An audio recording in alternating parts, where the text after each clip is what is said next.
Welcome to the Healthful Woman podcast. Today's Thursday, October 15th, 2020. Today's podcast, Endometrial and Uterine Cancer, is the second in our mini-series on cancer in women. I'm joined by Dr. Gizelka David-West, who is a GYN-oncologist practicing in Westchester, New York. I've known Gizelka since she was an OB/GYN resident at Mount Sinai, and she is an amazing doctor, and she's also an unbelievable singer. We discuss how endometrial cancer is a common cancer in women, but fortunately one that usually has a good prognosis, as it is often identified at an early stage.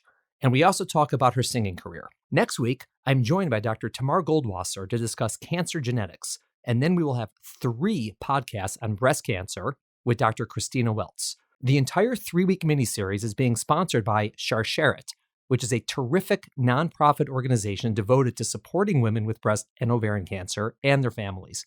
Definitely check them out. Their website is www.sharsheret.org. That's SHARSHERET. And links to their website can be found on all of our social media posts and on our website. Thanks a lot. Have a great day and have a great weekend. Welcome to today's episode of Healthful Woman, a podcast designed to explore topics in women's health at all stages of life.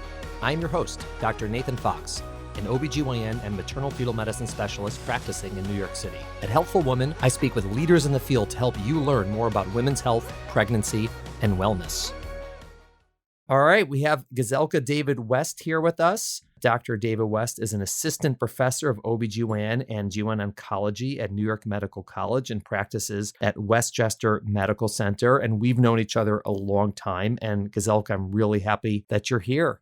Thanks for coming on. Thank you, Dr. Fox. This is Dr. Fox. Absolutely. I know. You can call me Nady on the podcast. It's okay. My listeners know my name. It's funny, you never kind of get over that. And your attendings are always your attendings. I'm honored and very happy to be on your podcast this morning. Wonderful. Well, thanks for coming on. Thanks for taking time out of your busy schedule. All GYN-oncologists are always busy. That's what I unfortunately have learned over the years. So just so our listeners understand who you are, where are you from, how'd you get into medicine, gynecology, the whole thing. Start from the beginning. Sure. There's a short and long version of everything.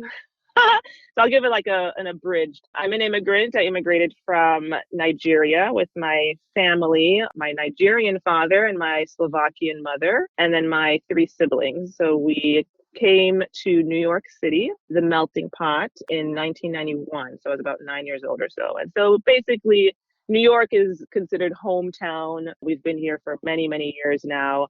Did move around quite a bit, lived in a variety of different states, ultimately ended up doing my medical school education at University of Miami, Miller School of Medicine, then went on to Mount Sinai in New York, where I got to learn under the infamous Nady Fox and other amazing attendings.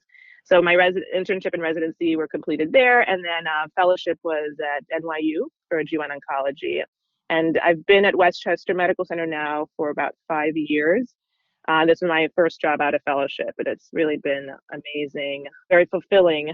How I got into medicine, I think it's an interesting story. I think I was totally enamored and excited about pathology, actually, and forensic pathology, and had all these kind of plans on being a forensic scientist. And I think it was my dad who suggested, well, what about going the medicine route? And you can be you could be a physician in forensic pathology. So I looked into that. I actually did a summer internship at the medical examiner's office in Albuquerque, New Mexico. Really? When we were living out there. And that was quite fascinating. And after that, I was for sure that I was going to do forensic pathology, and that was going to be my lifelong career. I ended up at med school, then fell in love with women's health and OB/GYN, and had an incredible mentor at the time who really helped me carve a path towards women's health. And I was determined to go to Mount Sinai, and I made it there for residency. And it was at Mount Sinai when I really got a chance to really take care of some of the sickest of our sick oncology patients there. In our intern year, we had an incredible rotation in GYN oncology, and then of course as seniors. And I really just found myself connecting with them in a different way and finding that I really could give all of myself to this patient population. And that's what I wanted to do. And so I pursued fellowship, and here I am.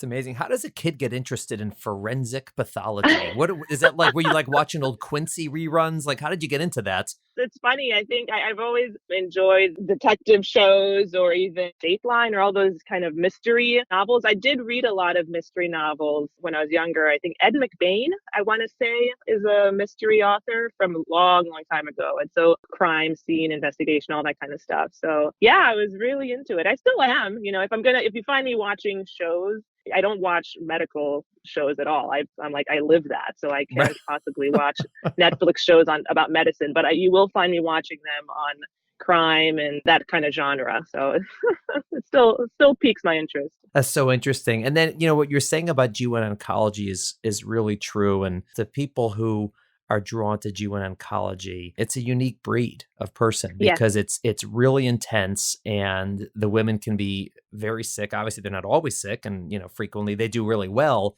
but they can be. And when you're doing OBGYN as a residency, let's say half of it is obstetrics, pregnancy, half of it is gynecology. But most of the gynecology is, general gynecology, well women, things of that sort. But then there's oncology, which is like this other world where it's like these really intense and very big operations, and there's chemotherapy, and there's, all of this cancer care, which is almost its own world in OBGYN. And the people who are drawn to it are just drawn to it. It's just amazing. I think, you're absolutely right. Once you're kind of hit with that bug, it just lingers and you can't shake it. I find myself really fulfilled taking care of my patients. And you're right, they're not all very sick, and we do have some really incredible stories and amazing outcomes. But then we have the tools to help and care for those who do, have the more unfortunate outcomes. And we really provide them with compassionate care through the entire course of their disease and at end of life. And I think it's really incredible to be able to have that kind of continuity with a single patient population. Right, totally. And as a side note, you didn't mention this, but you're also a singer. Oh, yes.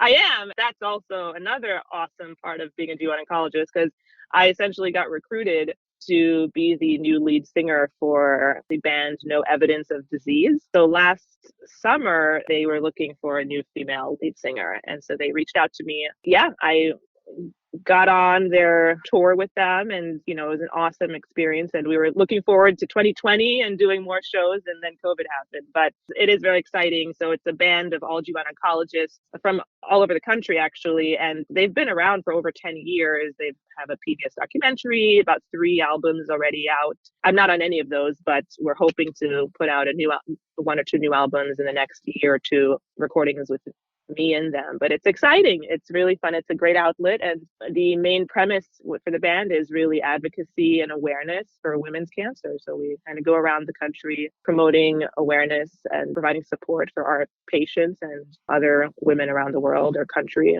with GYN cancer. Yeah, it's really cool. So the band is NED, or No Evidence of Disease. NED is a medical acronym that's well known to doctors, but as a band, and I think it's great that you're doing that. And also, you guys are really good on top of that. So it's not just like neat that you do it, but you guys actually sound good, which is a plus when listening to music. I wanted to talk with you about uterine cancer, or as we'll discuss, mostly endometrial cancer.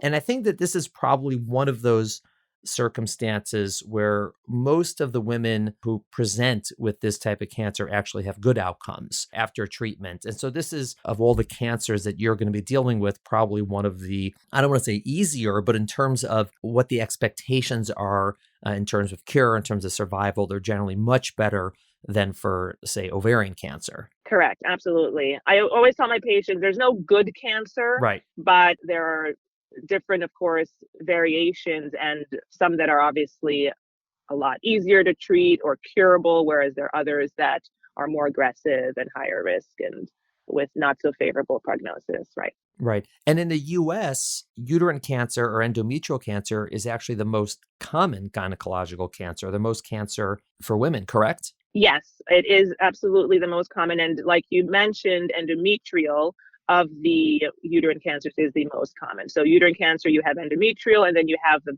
very rare sarcomas. those are extremely rare and don't add to the cohort of most common when you're talking about endometrial cancer. Right. And endometrial cancer, the endometrium is the inner lining of the uterus. Right. Exactly. The inner lining is where the cancer originates and most often will stay in that inner lining and not invade beyond. And so that's what makes it a more favorable prognosis when diagnosed early and then treated early.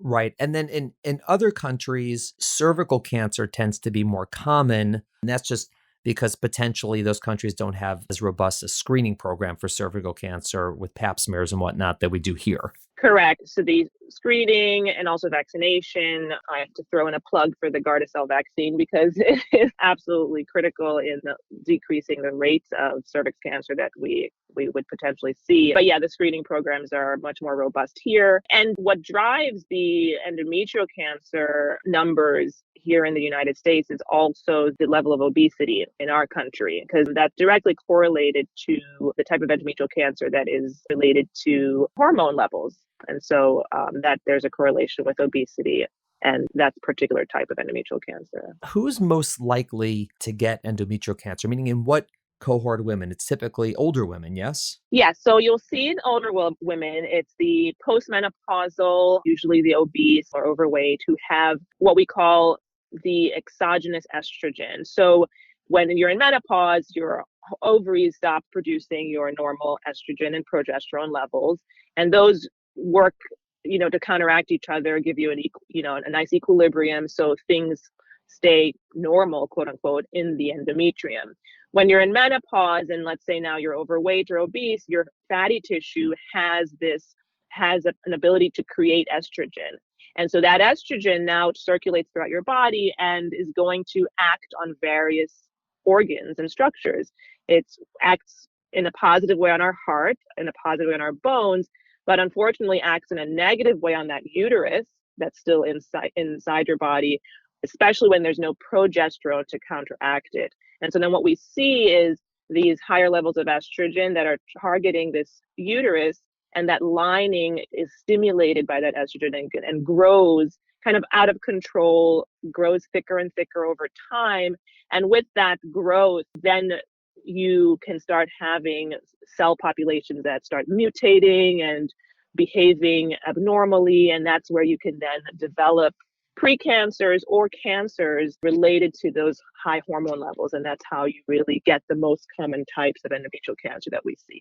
Right. The way I always remembered it when I was, practicing as a gynecologist or when I was learning this was that, during a regular menstrual cycle before menopause, right, there's, estrogen sort of builds up the lining of the uterus, the inner lining, and then progesterone, sort of what we call either stabilizes it or counteracts that. And then you get a period and it all sloughs off and then you start anew. And so for someone who's getting regular periods, there's estrogen building it up, progesterone sort of holding it back, you get your period.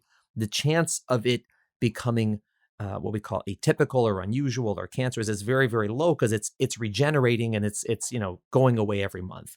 And so the people who could develop cancer are either people who are after menopause when they're not getting periods, but they are exposed to estrogen alone, right, without the progesterone, or before menopause, the women who don't get periods because for whatever reason, their hormones are off and they have a lot of estrogen and not enough progesterone. So they have like growth, but they don't actually slough it off on a monthly basis. Exactly. And so you bring up a nice segue here so even though I mentioned we see it in postmenopausal women, which primarily we do have a small percentage of our patient population that we see that are premenopausal. We have young women who develop endometrial cancer, and it's exactly that patient, as you said, their periods are irregular or they just don't have the periods or there's a hormone imbalance.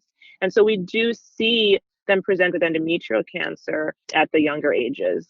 Not as common, of course. But just to be clear, for people who aren't getting their periods, if it's because they're pregnant or they're nursing or they're taking the type of contraceptive where you take it continuously, those you're not at risk for getting it because you don't have that unopposed estrogen in the same way.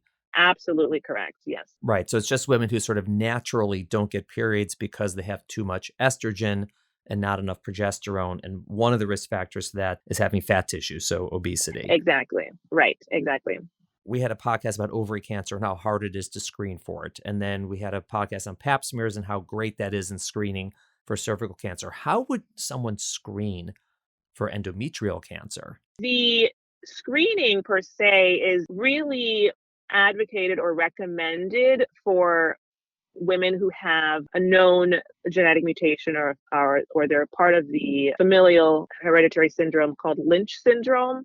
So in that patient population, they are very high risk for endometrial cancer, and there is screening recommendation for endometrial biopsy in those patients periodically. So they get periodic biopsies. But for everyone else, it's basically just clinical, right? Meaning if you're postmenopausal, the only time you really get screened is if you're bleeding, right? Right. And that's the major difference with ovarian cancer, for example, is the first sign or symptom is postmenopausal bleeding. Any kind of bleeding, a spot of blood, pink, brown, dark brown, bright red, any little spot of blood that has happened in your postmenopausal phase prompts a visit to your GYN and a screening for endometrial cancer. And I stress that because that it's the first telltale sign that something could be going wrong. And that's how and if you have a prompt assessment and screening, you will be diagnosed much earlier and then can, of course, undergo curative treatment much earlier as well. What would that screen be? So someone, let's say they're menopausal, so they're past the age of menopause, they normally don't get periods anymore, and then they have a little bit of bleeding. And so you're saying, okay, this requires evaluation. So number one, in that person, what is the likelihood it's something cancerous or precancerous versus, just nothing? And number two, how would you figure that out? Right. So the likelihood is all based on history and physical exam. You're seeing your GYN. They're getting a full history, assessing you, assessing risk factors, familial history, pelvic ultrasound, and endometrial biopsy. An endometrial biopsy is something that can be done in the office. It's a very minor, low-risk procedure that is quite high yield. It can capture tissue from the lining of the uterus, that endometrial lining we've talked about, and can diagnose either something benign, precancerous, or malignant in that scenario. Right. If someone, let's say, is not menopausal, right? They're still getting regular periods. If someone's getting regular periods, there really wouldn't be any screening for them, again, unless they were in some very high risk group in which they would know about. Exactly. And somebody who is menstruating regularly or with regular periods, if there is a change in their pattern of bleeding, that would then prompt an evaluation or some form of screening. Again, considering other factors, considering other risks that they may or may not have. The nice thing about this is that the screening tests are really very straightforward. It's an ultrasound. You look at the lining of the uterus, see if it looks normal or abnormal. How thick is it? How thin is it? And plus minus a biopsy, which, as you said, is an in-office procedure. You don't have to take off of work for it. There's no anesthesia for it. You have it. You can literally go back to work the second you're done. There's really not much risk. And then you get all the information you're going to need in terms of, again, normal, precancerous, or cancerous. Yes, correct. And so this is something that's actually diagnosed by biopsy, meaning it's not diagnosed by an MRI or a CAT scan or an ultrasound, correct? Exactly. In oncology, we like to say tissue is the issue. Oh, I like that. So you need that tissue to get that diagnosis. MRIs, CAT scans, ultrasounds are all great.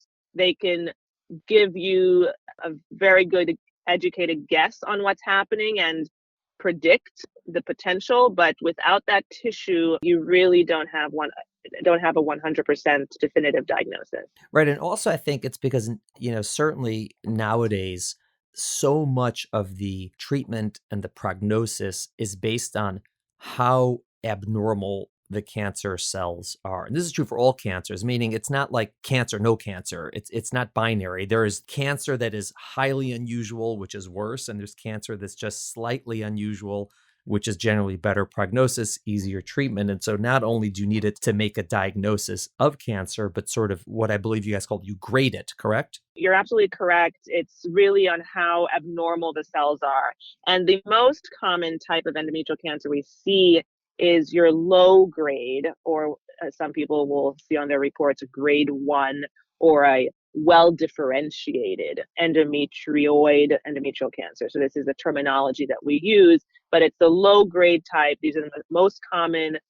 These are the ones that will stay in that lining unlikely to invade beyond that lining and are cured with surgical intervention. 95% chance of cure rate without chance of recurrence. So let's just go through the options. Someone is evaluated for this, either they're premenopausal, they're postmenopausal, whatever it is, they prompt some sort of evaluation, they have a biopsy. Now, obviously, if the biopsy comes back normal, then okay, it's a gynecologic problem. Why are they bleeding? It's maybe concerning, maybe annoying, whatever it is, but that's sort of one set. Let's say they get back that precancerous diagnosis, which is called hyperplasia. So the cells are growing more than they should, but it's before the pathologist would call it cancer.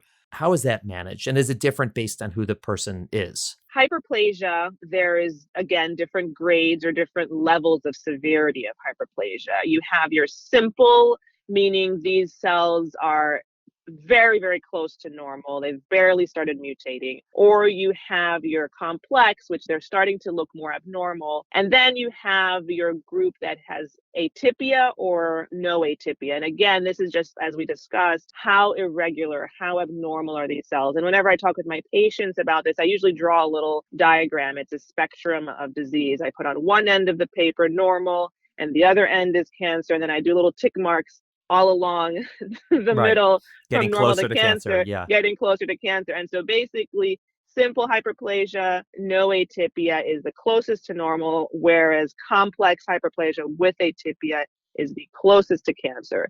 So depending on which one you have determines the type of treatment. And then again, how old you are too. So somebody who is premenopausal with simple hyperplasia, this is something we can correct with hormone therapy. We just need to get their hormone balance back in check, give them a little bit more progesterone, a little less estrogen, clears it right up, and they're good to go. They may need what we call a dilation and curettage to scrape the lining, to clean it out, give some hormone therapy, and then they're fine. And it's resolved. It's a resolved issue.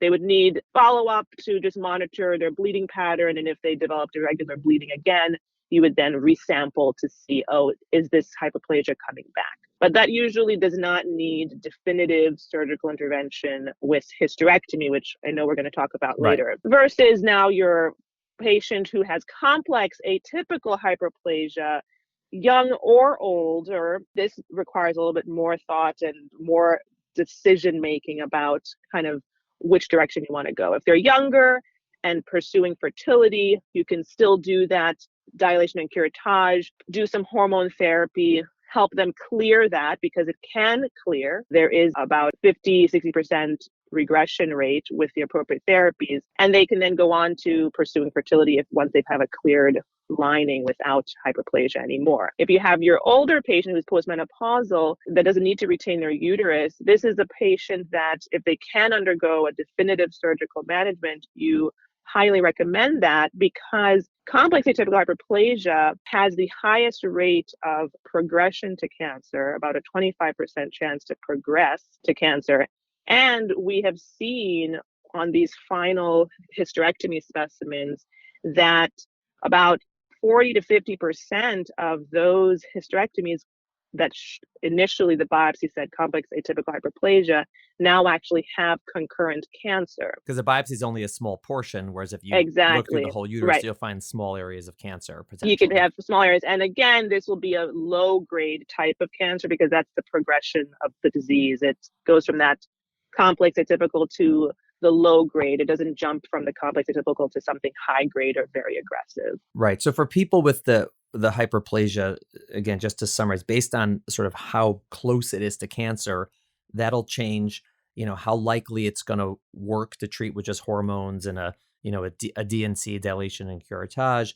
And that decision, again, is based on, does she want to have more children or not? How averse is she to having a bigger operation like a hysterectomy? Or maybe, some people are a higher risk to do an operation on them because they have other medical problems and may be more dangerous to do an operation versus waiting. So those decisions, and that's what I assume there must be some people who have even the less amount of hyperplasia who choose to just say like, I'm done, do a hysterectomy. I don't want to deal with this anymore. Correct? Mm-hmm. Yes, absolutely. And that's usually a scenario where they've tried the hormone therapy, they've done a dilation curettage, and they kind of have this persistent or recurrent hyperplasia. It's still simple, but it just kind of lingers and it's just not going away. And then, yes, you can kind of throw in the towel at that point and say, all right, we've tried conservative approach and you're healthy enough to undergo a more major surgical operation. Let's then proceed with that. And I think for a lot of women might not realize is having a hysterectomy does not necessarily mean they're going to have a huge operation where if they stay in the hospital for 3 days and a 2-month recovery. If the operation's done a vaginal hysterectomy or a laparoscopic hysterectomy, these are typically in and out of the hospital within a day, right? Yes, absolutely. So the beauty of minimally invasive surgery is, yes, some patients go home same day or usually the next day, like a 23-hour stay in the hospital. But it's a pretty quick recovery thereafter as well. Right. I mean, the times when you'd have to do a big incision to do a hysterectomy is really if you think, they currently have advanced cancer. That's the exception nowadays. Most people who have a simple, what we call a simple, quote unquote hysterectomy, it's either done, vaginally or laparoscopically, which both are what, surgeons refer to as minimally invasive, although, the people having the surgery don't think it's so minimal, but, but whatever, compared to the alternative. Exactly. Yeah. Compared to maximally invasive, I guess. Yeah. That's what someone has told me when I was a resident. The difference between invasive and minimally invasive surgery is minimally invasive surgery is what I'm doing to you, and invasive is what anyone's doing to me. Yeah.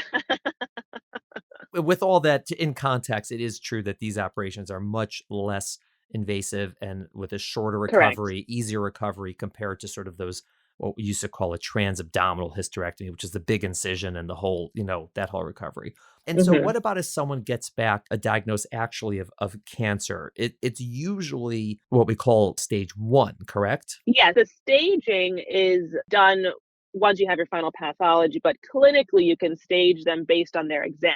And so if ultrasound imaging, or let's say you do have an MRI or a CAT scan, shows really there's no evidence of anything that suggests cancer beyond the uterus, no enlarged lymph nodes, no other masses on the ovaries or beyond the pelvis and the abdomen, and all you've seen is this thickened lining and a biopsy that says endometrial cancer, you can safely say this is a clinical stage 1, and you take them to surgery, you get your final pathology, and most likely the final pathology will also correlate with a stage 1 disease. And then the treatment for stage 1 is what? Just a hysterectomy? Right. For early stage endometrial cancer, the recommended surgical intervention is hysterectomy with removal of the tubes and ovaries. So I want to just put in a plug for some kind of misnomers here. So when people hear hysterectomy, they automatically think it means taking everything out. The uterus, cervix, tubes, and ovaries all equals hysterectomy. But really, hysterectomy, the term, is just taking the uterus and cervix. You then have to clarify, are the tubes and ovaries coming out as well? Right. Standard surgery for endometrial cancer is that, yes, the uterus, cervix, tubes, and ovaries are all coming out. For cancer, but not for hyperplasia. For cancer, right? Not for hyperplasia. And I will say, in some early stage 1 endometrial cancers in women who are premenopausal, let's say near 45-year-olds or under, ovaries can be retained. We have some good data, good literature that supports maintaining the ovaries in those women because they reap so many benefits from those ovaries. There's extremely low risk for recurrence to the ovaries or metastases to those ovaries once the uterus has been removed. So can retain them in certain situations with cancer. Definitely can be retained in the hyperplasia cases. Menopausal women, postmenopausal women, the recommendation is that the ovaries and the tubes come out with the uterus, again, because those ovaries do not have that hormone function anymore, as there is really no benefit to having them in. And again, that's just a decision in terms of sort of retaining, not retaining them, whether they have benefit from hormones or not. But in terms of the actual operation done, it doesn't change the route that you would have to do it. I mean, having the tubes or stain or come out, no one would know in their post-operative, phase which one it was. Yes, exactly. And then in addition to the hysterectomy with tubes and ovaries being removed, there's the pelvic lymph node assessment. And currently for the early stage, low-grade disease, we advocate for sentinel lymph node biopsy, which is less morbid than the full lymph node dissection that used to be done in the past for these early stage, low grade endometrial cancers. And that's just to verify that it has not spread beyond the uterus, really. Correct, exactly. So you want to have a sampling of the pelvic lymph nodes because cancer spreads, this type of cancer particularly, it spreads through the lymphatic system. And so assessing those lymph nodes then can confirm that it is stage 1 if those are negative, and that dictates the type of treatment they may or may not need after surgery. Right. And so if someone does have stage 1 and they have the right operation and it's confirmed to be stage 1, do they need anything afterwards, like chemotherapy or radiation or anything? So this is where the pathologic factors come into play. So there is a variety of factors we look at on the final pathologic specimen that then determine the need for any treatment after surgery. Majority of patients will not need any radiation or any chemotherapy. And the majority are going to have a grade 1 or that low grade that is not invasive, that has negative lymph nodes. They will be somebody who surgery has cured them and they have an exceedingly low risk of any kind of recurrence. Once we start seeing a very deep invasion beyond that lining of the uterus, or we see higher grade lesions of that type of cancer, or let's say now lymph nodes are positive, those patients are going to need additional therapies after surgery. Right. But those are the exception, the ones who have Exactly. a higher stage or a higher grade or something that would require more treatment. That's the exception. Are those usually people who are just sort of like unlucky? They came and they had their first, sign of bleeding and they had the workup and they were at advanced stage? Or is it usually people who maybe had symptoms for a much longer time and didn't realize it was a problem? It's a combination of both, but I will say it's primarily those that had symptoms for a longer time and just didn't address them or didn't think anything of it. And, next thing they knew, it was something more than just the early stage. Right. So again, I think that, one of the messages here about uterine cancer, endometrial cancer, is even though it's very common, it's something that is typically noticeable, meaning if you're postmenopausal, you would have bleeding. And if you're premenopausal, everyone would know that your cycles are irregular and there's, at risk for this. The evaluation is pretty straightforward. And then the treatment is, again, it is either hormones or an operation, but the operation tends to be low morbidity, pretty easy recovery, and a very high cure rate. And that's the vast majority of people that we're talking about here. Absolutely. Really, truly the vast majority. And that's what we do see. And I can't stress enough that first sign of irregular bleeding in somebody who is premenopausal and that one spot of blood in the postmenopausal. And really there's a wide differential for that postmenopausal woman with the 1 or 2 spots of blood. There's many benign reasons, non-cancer reasons for that, but it prompts an evaluation. Right. It should be evaluated. And then you can be pleasantly surprised it's benign and go on with your life, or you've now diagnosed an early endometrial cancer and then you can get that taken care of and then move on with your life. Right. It's so interesting because it's literally the mirror image of ovary cancer, where in ovary cancer, it's the exception or the surprise where you get to pick it up early and have that sort of simpler treatment and high cure rate. And endometrial, it's the surprise when you don't pick it up early. And that's why they're so different from each other in that sense, even though they're both, gynecologic cancers. And that's really just because if you think about it, it's just that women are sort of fortunate that they would have postmenopausal bleeding with this type of cancer, that they have that sign that's early, because there is no sign for that in ovary cancer. That's really the difference. And then we mentioned just at the beginning that the other type of cancer of the uterus, which is the cancer of the actual wall of the uterus, the muscle of the uterus, the sarcoma. Yes. How is that different from endometrial cancer? It is much more rare. It grows from the muscle, like you'd mentioned. It's a farly more aggressive. In these scenarios, you may have a patient who has a history of, let's say, fibroids. Fibroids, a lot of people know as benign growths of the uterus, but these can have a malignant potential. Maybe 1 in 1,000, depending on what you read, can transform to a sarcoma or to the malignant version of that muscular overgrowth of tissue. And so you may have somebody who kind of had these fibroids, they now kind of went into menopause and still kind of had issues with them. Now they're growing and causing discomfort, but maybe didn't really think too much of it. And the next thing we know, there's a workup done, a biopsy, and it confirmed now a sarcoma that's a more advanced, aggressive form of this cancer.